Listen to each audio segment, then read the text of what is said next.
నమస్తే మిత్రులారా, నేను మీ శ్రీనివాస్ చౌహాన్ అడ్వకేట్.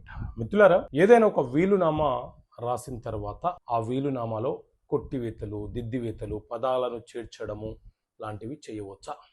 సో మిత్రులారా, మన దేశంలో వీలునామా గురించి వివరణ ఇచ్చే చట్టం ఇండియన్ సక్సెషన్ యాక్ట్, భారతీయ వారసత్వపు చట్టం 1925. ఈ చట్టంలోని సెక్షన్ 71 ఏం చెప్తుంది అంటే, ఏదైనా ఒక వీలునామా రాయబడి ఉంటే ఆ వీలునామాలో ఎలాంటి కొట్టివేతలు, దిద్దివేతలు, అలాగే పదాల మధ్య మరికొన్ని పదాలు, వాక్యాల మధ్య మరికొన్ని వ్యాఖ్యలు చేర్చడం అనేది చెయ్యరాదు. అలా చేస్తే ఆ వీలునామా అనేది చెల్లుబాటు కాదు. అంటే వీలునామాలో కొట్టివేతలు, దిద్దివేతలు అనేవే ఉండకూడదు. వీలునామా చాలా స్పష్టంగా ఉండాలి.